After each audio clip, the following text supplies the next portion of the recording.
Hey folks, today we are on our way to the auto parts store to get a crankshaft seal for a 2001 Chevy Silverado with a 4.3 liter V6.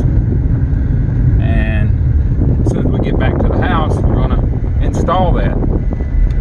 So we're going to go down to the AutoZone, we're going down to the O'Reilly's today and get that little part. Well, first things first, my sister was complaining, this is her truck, about oil dripping on her driveway. Now, I'm going to tell you what, this thing is just about a lowrider. It is on the ground. So I'm going to have to put my ramps down to be able to deal with this. There we go. Now let's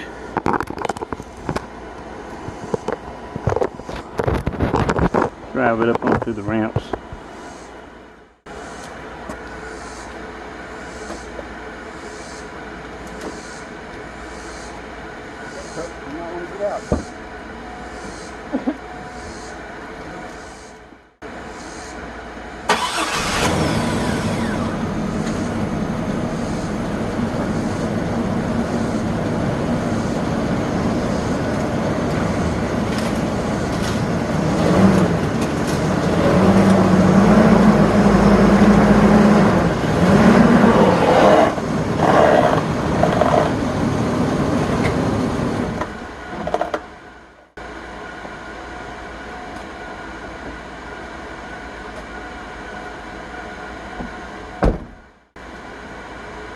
Alright, get it on the ramps now.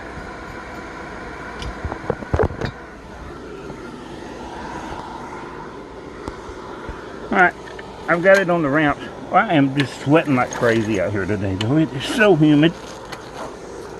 Now we'll crawl under it and see what we see. And yeah, we got a bunch of oil up front. I believe that's where it's coming from, the timing seal. Can't really see up in here real good, but that's where all indications lead me to. And it could be the oil pan gasket. That's going to be a little bit more trouble, but the way it's looking right in here, yeah, I believe the timing cover might be the culprit. There is some kind of sensor right there, but there's not a trail of oil from that. It appears to be leaking up. It hasn't been leaking very much or very long either. Let's see what we see up through here.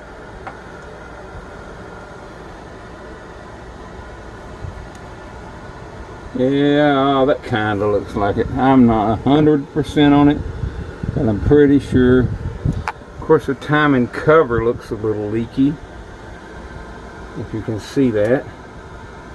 Maybe a little bit. We're going to do the seal and see what happens. So the shroud has to come out of the way. Let's remove the fan shroud. All right, the fan shroud is held on by 1, 2, 3,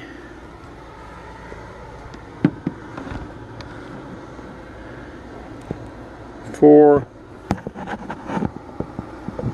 5, 6 bolts. So I don't have an impact, so I have to loosen them a little bit so my drill can work on it. And I don't think I'm going to be able to do that. I'm going to remove these 6 bolts. When they're off, I will return. I was mistaken. These down here are not bolts. They're simply clips. So 2 bolts and then the clips.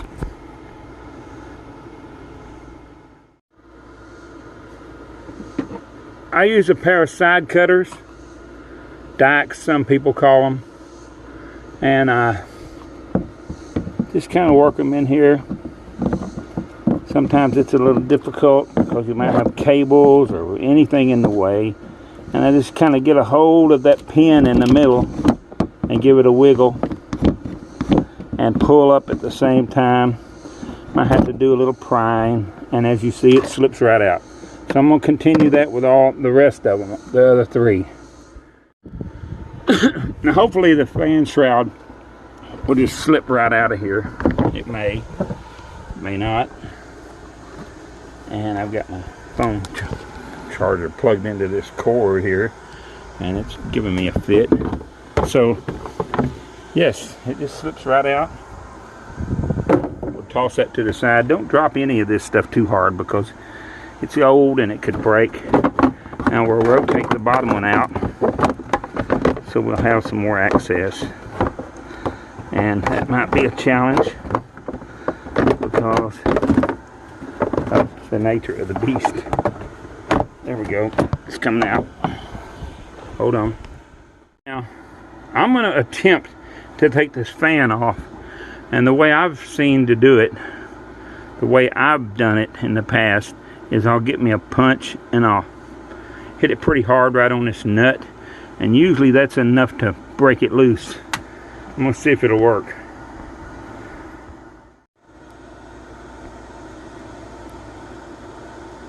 I've decided to leave the fan on, and the reason why is I don't want to do a lot of pounding or beating or twisting on the water pump itself. I don't want to damage it. I just want to get this over with as soon as possible, and I just don't want to harm it. So I'm going to go ahead and remove the serpentine belt, so I can have it off of the lower pulley. It's removed here, and it appears you take a 3/8 drive ratchet and stick it in that hole. It may require a little additional leverage, but no, it works easy. You slide it off of this pulley, this idler pulley on the top first, like so. And there you go. The serpentine is loose. Now while we have the belt off, we've already bought one to replace it with because it's most likely kind of old and dry and cracked. But actually this one's in pretty decent shape, so we save it for a spare. Also, what we want to do, we want to check this pulley here. And you can hear it, and it's got a little wobble to it. Alternator turns easy, air conditioner compressor turns easy, this idler turns easy, and does the power steering. So we're going to consider getting a new idler, a tensioner for the serpentine. Next, we remove the 4 bolts that hold not only the bottom pulley, but also the harmonic balancer to the crankshaft. And we're going to get the impact to do that. I might not be able to film it because I'm going to have my hands in there. Well, I would use my creeper, but the concrete's kind of cool. So I'm going to lay on the concrete. Now, I got to maneuver my impact in here, so give me a moment. The fan is in the way. I can't get to the top bolt because my fan is in the way of my ratchets and stuff, so I have to, with the impact that is. So I'm gonna have to take my 5/8 and turn the crankshaft a little bit to get the top bolt to be down on the bottom, so I can get to the bolt with the impact. Oh God, let's see if I can show you this action. I moved the crankshaft with the breaker bar, and I placed the impact in here onto the nut. Let's see if I can get it on there. One-handed, left-handed. There you go. There it is. Came right out, see? Now, pull this bolt out. And this should just come right off here. Yeah, right. Let's get the little hammer after it. The hammer is up top, I believe, with that drift earlier.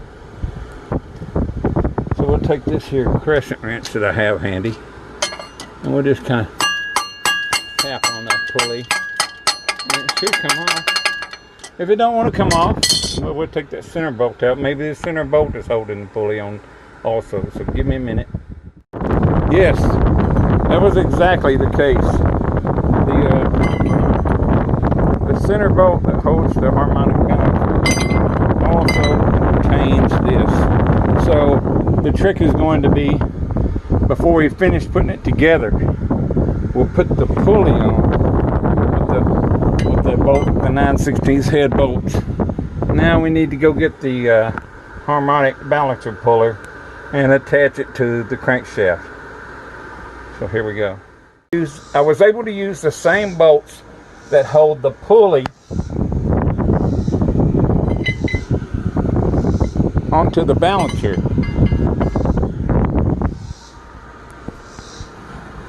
to hold the puller onto the balancer. And all I got to do is tighten down on this. So I'm going to have to bring my ratchet out to here somewhere in order to be able to get a good swing on it.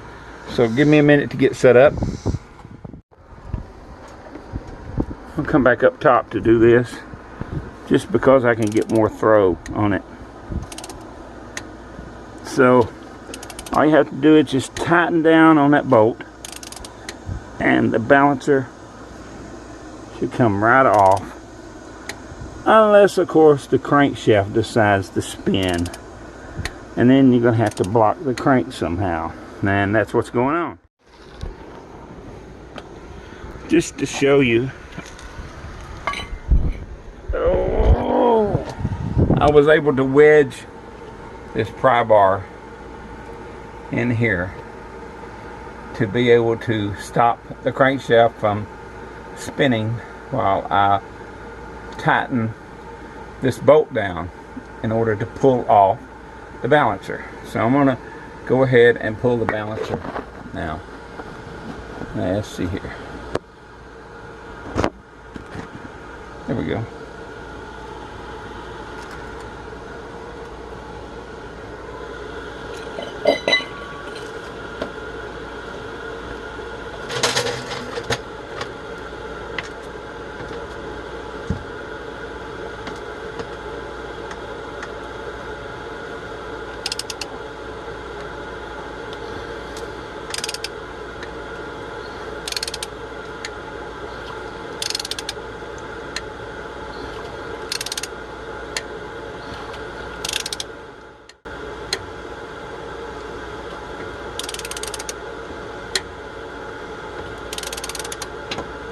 If I could get my impact in there, I could do this really quickly.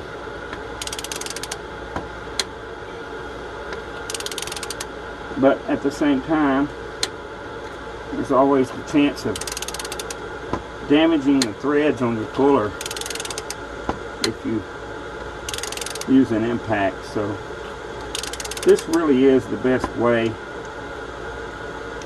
to do it. Nice and slow and easy, and it minimizes the chance of damage.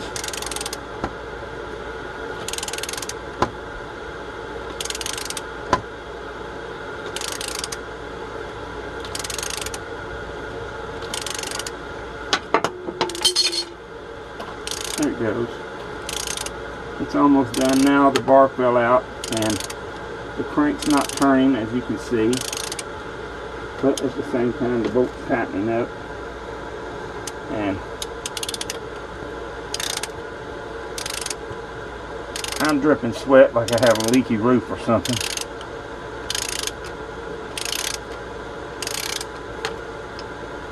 Alright, that's out.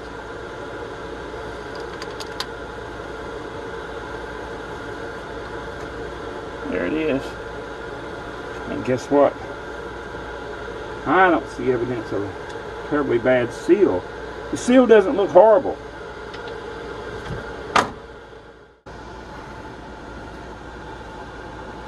No, I don't think that's where the leak is.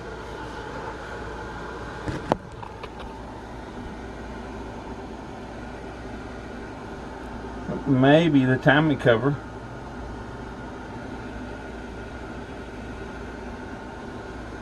I don't think it's the timing seal.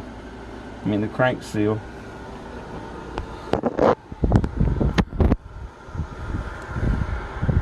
Well, it's time to go in and take a little break and cool off. So I'll get back with you in a few minutes. Oh yeah, it's always nice when you jab yourself while you're working on something. Okay, I got cooled off and decided to come back out here, get a little better look at things.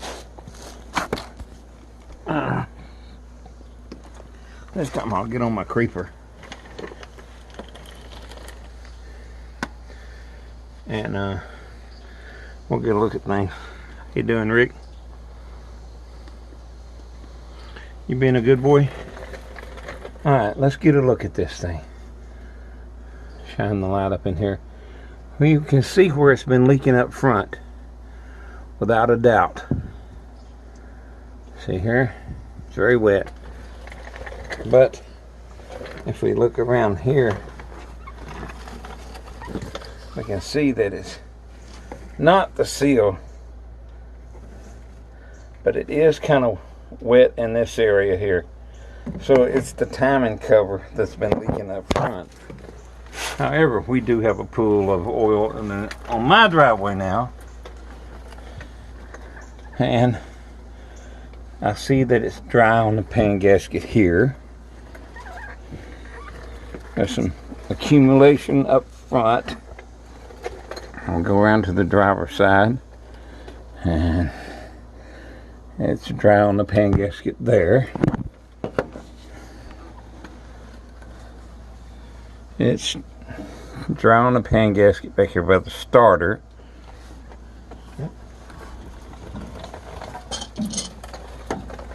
And it's dry on the pan gasket here on the side. Now, there's no cover. Oh yeah, there is to that little round cover there on the bell housing. So we can take that loose and check that out. Had to go get a screwdriver, grab my flashlight. Now, I don't really need the flashlight. Well, the dog's smelling kind of bad. He needs a bath so bad. I'm trying to get in here to pop this cover off. There we go. We can look in here and see if it's oily or not. Turn on the flashlight. No, that's clean in there. The rear main seal is good. See here. Let me see if I can turn on the camera's flash. Yeah, I think I can. There we go. Ooh, I can barely do it. See, it's kind of dry. Yeah, it's really dry. I can see it with my eyes too. The bell housing is dry. It's just some residue coming off the engine from up front. So timing cover is the deal. We're going to order a timing cover, a timing chain, and that tensioner up there. See it? Because it's got a bad pulley. Let's see if I can rotate it so you can hear it again. If I can get my hand in there.